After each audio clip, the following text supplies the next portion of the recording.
Hi friends, welcome back to my YouTube channel. ಎಲ್ಲರೂ ಹೇಗಿದ್ದೀರಾ? I hope ಎಲ್ಲ ತುಂಬ ಚೆನ್ನಾಗಿದ್ದೀರಾ ಅಂತ ಅಂದ್ಕೊಂಡು ಇವತ್ತಿನ ವೀಡಿಯೋ ಸ್ಟಾರ್ಟ್ ಮಾಡ್ತಾ ಇದ್ದೀನಿ. ಇವತ್ತಿನ ಒಂದು ವಿಡಿಯೋದಲ್ಲಿ ಮಕ್ಕಳ ಸಿರಪ್ಪನ್ನು ಎಷ್ಟು ತಿಂಗಳವರೆಗೂ ಯೂಸ್ ಮಾಡ್ಬೋದು ಅಥವಾ ಎಕ್ಸ್ಪೈರಿ ಡೇಟ್ ಮುಗಿಯೋವರೆಗೂ ಯೂಸ್ ಮಾಡಬಹುದಾ ಅಥವಾ ನಾನು ಯೂಸ್ ಮಾಡುವಂಥ ಕೆಲವೊಂದು ಟಿಪ್ಪು ನಾವು ಡಾಕ್ಟರ್ನ ಕೇಳಿದಾಗ ಅವರು ಹೇಳುವಂಥ ಕೆಲವೊಂದು ಟಿಪ್ಗಳನ್ನ ಇವತ್ತು ಹೇಳ್ತಾ ಇದ್ದೀನಿ. ವಿಡಿಯೋ ಇಷ್ಟ ಆಗುತ್ತಲ್ಲ, ಲೈಕ್, ಶೇರ್ ಆ್ಯಂಡ್ ಕಮೆಂಟ್. ಇನ್ನೂ ನನ್ನ ಚಾನಲ್ ಫಸ್ಟ್ ಟೈಮ್ ನೋಡ್ತಾ ಇದ್ದಾರೆ, ದಯವಿಟ್ಟು ಸಬ್ಸ್ಕ್ರೈಬ್ ಮಾಡ್ಕೊಳ್ಳಿ. ಕೋಲ್ಡ್ ಆಗಿದೆ, ವಾಯ್ಸ್ ಹೊರಟೋಗಿದೆ, ಎಷ್ಟು ಕ್ಲಾರಿಟಿಯಾಗಿ ಕೇಳಿಸ್ತಿದೆ ಗೊತ್ತಿಲ್ಲ, ಬಟ್ ವಿಡಿಯೋ ಮಾಡ್ತಾ ಇದ್ದೀನಿ. ವಿಡಿಯೋ ಸ್ಕಿಪ್ ಮಾಡದೆ ಕೊನೆಯವರೆಗೂ ವಿಡಿಯೋ ನೋಡಿ ಅಂತ ಹೇಳಿ, ಸ್ವಲ್ಪನಾದರೂ ವಿಡಿಯೋ ಇಷ್ಟ ಆದರೆ ಲೈಕ್ ಮಾಡಿ ಅಂತ ಹೇಳ್ತೀನಿ. ಫಸ್ಟ್ ಆಫ್ ಆಲು ಮಕ್ಕಳಿಗೆ ಈ ಸಿರಪ್ಪು ಕ್ಯಾಪ್ ಅಂದರೆ ಈ ಕ್ಯಾಪ್ ಓಪನ್ ಮಾಡಿದ ದಿನದಿಂದ ಎಕ್ಸ್ಪೈರಿ ಡೇಟ್ ಆಗೋವರೆಗೂ ಈ ಡೇಟ್ ನೋಡಿಕೊಂಡು ಯೂಸ್ ಮಾಡೋದು ನಾವು ನೋಡಿರ್ತೀವಿ. ಬಟ್ ಅದು ಬಹಳ ತಪ್ಪು. ಮುಂಚಿನ ಎಕ್ಸ್ಪೈರಿ ಡೇಟ್ ನಾವು ನೋಡೇ ತೊಗೊಂಬಂದಿರ್ತೀವಿ. ಬಟ್ ಅದರ ಪವರ್ ಇರೋದು ಒಂದು ತಿಂಗಳಿಂದ 3 ತಿಂಗಳು ಅಷ್ಟೇ ಅದ್ರ ಪವರು. ಆಮೇಲೆ ನೀವು ಹಾಕಿದ್ರೆ ಇದ್ರ ಪವರ್ ಕಮ್ಮಿನಾನ ಆಗ್ಬೋದು, ಮಕ್ಕಳಿಗೆ ತೊಂದರೆ ಜಾಸ್ತಿನಾದರೂ ಆಗ್ಬೋದು. ಇನ್ನು ಕೇರ್ಫುಲ್ಲಾಗಿ ಹ್ಯಾಂಡಲ್ ಮಾಡೋದು ಒಳ್ಳೆಯದು. ಹಾಗಿದ್ರೆ ಇದು ಕಾರಣ ಏನು ಅಂದರೆ, ಅದು ಕ್ಯಾಪ್ ಓಪನ್ ಮಾಡಿದ ತಕ್ಷಣ ಏನೇನು ಆಗ್ಬೋದು ಅನ್ನೋದು ನಾನು ಕೆಲವೊಂದು ಡಾಕ್ಟರ್ನ ಕೇಳಿದಾಗ ಅವರು ಕೆಲವೊಂದು ಪಾಯಿಂಟ್ಸ್ಗಳನ್ನ ಕೆಲವೊಂದು ಪಾಯಿಂಟ್ಸ್ಗಳನ್ನ ಹೇಳಿದ್ರು. ಅದನ್ನು ನಾನು ಯೂಸ್ ಆಗುತ್ತೆ ಅಂತ ಹೇಳ್ತಾ ಇದ್ದೀನಿ.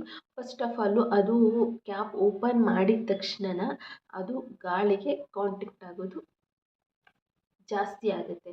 ಯಾಕಂದರೆ ನಾವು ಕ್ಯಾಪ್ ತೆಗಿತಿರ್ತೀವಿ, ಹಾಕ್ತಿರ್ತೀವಿ, ಒಂದು ಸರಿ ಹೇಗೆ ಹೋಗಿದ್ರೆ ಅದು ಗಾಳಿನ ಕಾಂಟ್ಯಾಕ್ಟ್ ಮಾಡುತ್ತೆ ಮತ್ತು ಮಾಯ್ಶ್ಚರೈಸ್ನ ಅಬ್ಸರ್ವ್ ಮಾಡ್ಕೊಳ್ಳೋ ಚಾನ್ಸಸ್ಸು ಜಾಸ್ತಿ ಇರುತ್ತೆ ಅಂತಲೇ ಹೇಳ್ಬೋದು. ಹಾಗಾಗಿ ಆದಷ್ಟು 3 ತಿಂಗಳು ಒಳಗಡೆನೇ ಯೂಸ್ ಮಾಡಿ, ಅಥವಾ ಇನ್ನೂ ಕಮ್ಮಿ ಒಂದು 2 ತಿಂಗಳು ಯೂಸ್ ಮಾಡಿದ್ರೂ ಒಳ್ಳೆಯದು. ಇನ್ನೊಂದು ಫಂಗಲ್ ಡೆವಲಪ್ಮೆಂಟ್ಸ್ ಅನ್ನೋದು ಜಾಸ್ತಿ ಇರುತ್ತೆ ಅಂತಲೇ ಹೇಳ್ಬೋದು. ಇನ್ಫೆಕ್ಷನ್ ಅನ್ನೋದು ಮಕ್ಕಳಿಗೆ ಒಳಗಡೆ ಜಾಸ್ತಿ ಆಗೋ ಚಾನ್ಸಸ್ ಜಾಸ್ತಿ ಇರುತ್ತೆ ಅಂತಲೇ ಹೇಳ್ಬೋದು. ಈ ಟಾನಿಕ್ಗಳು ಹಾಕಿದ ತಕ್ಷಣ ನೀವು 3 ತಿಂಗಳು ಮೇಲೆ ಅಥವಾ 1 ವರ್ಷದವರೆಗೂ ಟಾನಿಕ್ಗಳು ಹಾಕಿದ ತಕ್ಷಣ ಅವ್ರಿಗೆ ಏನೂ ವರ್ಕ್ ಆಗದೇ ಇರ್ಬೋದು. ನೀವು ಟಾನಿಕ್ಗಳನ್ನ ಯೂಸ್ ಮಾಡ್ತೀರಿ, ಏನೂ ವರ್ಕ್ ಆಗದೇ ಇರ್ಬೋದು, ಅಥವಾ ತೊಂದರೆ ಜಾಸ್ತಿ ಆಗ್ಬೋದು. ಬ್ಯಾಕ್ಟೀರಿಯಾ ಅನ್ನೋದು ಆಲ್ರೆಡಿ ಬಂದಿರುತ್ತೆ. 3 ತಿಂಗಳವರೆಗೂ ಅದೇ ಜಾಸ್ತಿ ಅಂತಲೇ ಹೇಳ್ತಾರೆ. 3 ತಿಂಗಳವರೆಗೂ ಯೂಸ್ ಮಾಡೋದು ಸಹ ತಪ್ಪು. ಇನ್ನು ಕಮ್ಮಿನೇ ಯೂಸ್ ಮಾಡಿ.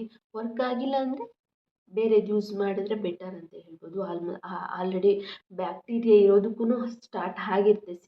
ಸೀಲ್ ಓಪನ್ ಮಾಡಿದ್ಮೇಲೆ, ಆಲ್ಮೋಸ್ಟು ಸೀಲ್ ಓಪನ್ ಮಾಡಿದ್ಮೇಲೆ ಅದು ಗಾಳಿಗೆ ಕಾಂಟ್ಯಾಕ್ಟ್ ಆಗಿಬಿಟ್ಟಿರುತ್ತೆ. ಹಾಗಾಗಿ ಪವರ್ ಕಮ್ಮಿ ಆಗುತ್ತೆ. ಮಗುಗೆ ಏನೂ ವರ್ಕ್ ಆಗದೇ ಇರ್ಬೋದು, ಮುಂದೆ ಪ್ರಾಬ್ಲಮ್ ಇನ್ನೂ ಜಾಸ್ತಿನೇ ಆಗ್ಬೋದು. ಈ ಥರ ಕೆಲವೊಂದು ಇನ್ಫೆಕ್ಷನ್ ಆಗ್ಬೋದು. ಇದರಿಂದ ನೀವು ತುಂಬ ಕೇರ್ಫುಲ್ಲಾಗಿರಬೇಕು ಅಂತಲೇ ಹೇಳ್ತೀನಿ. ಸ್ವೀಟ್ ಇರುತ್ತೆ ಆಲ್ಮೋಸ್ಟ್. ಕೆಲವೊಂದು ಈ ಕಫದ್ದು ಅದು ಇದು ಸ್ವಲ್ಪ ಕಹಿ ಇರುತ್ತೆ ಬಿಟ್ಟರೆ ಇವೆಲ್ಲ ಸ್ವೀಟ್ ಇರುತ್ತೆ. ಇದನ್ನ ಸೇಫ್ ಇರೋ ಜಾಗಕ್ಕೆ ನೀಟಾಗಿ ಇಟ್ಕೋಬೇಕು. ಇಲ್ಲಾಂದ್ರೆಲ್ಲ ಹಾಕೋದು, ಅದು ಸುತ್ತ ಈ ಕಪ್ಪಿರುವೆಗಳು ಸುತ್ಕೊಂಡಿರೋದು, ಕೆಂಪಿರುವೆ ಸುತ್ಕೊಂಡಿರೋದು ಬಹಳಷ್ಟು ನೋಡಿರ್ತೀವಿ ಕಣ್ಣಿಂದ.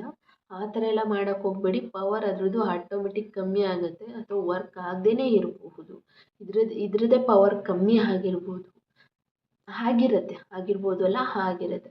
ಈ ಥರ ಒಂದು ಪ್ರಾಬ್ಲಮ್ಸ್ನ ನೀವು ಮುಂದೆ ಫೇಸ್ ಮಾಡೋ ಅಂಥದ್ದು ಬರಬಹುದು. ಹಾಗಾಗಿ ತುಂಬ ಕೇರ್ಫುಲ್ಲಾಗಿರಿ ಅಂತ ಹೇಳ್ತಾ ಇವತ್ತಿನ ಒಂದು ವಿಡಿಯೋನ ಇಲ್ಲಿಗೆ ಮುಗಿಸ್ತಾ ಇದ್ದೀನಿ. ವಿಡಿಯೋ ಕೊನೆಯವರೆಗೂ ನೋಡಿದ್ದಕ್ಕೆ ದಯವಿಟ್ಟು ಸಬ್ಸ್ಕ್ರೈಬ್ ಮಾಡಿಕೊಂಡು ಕೊನೆಯವರೆಗೂ ವಿಡಿಯೋ ನೋಡಿದ್ದಕ್ಕೆ ಥ್ಯಾಂಕ್ ಯು.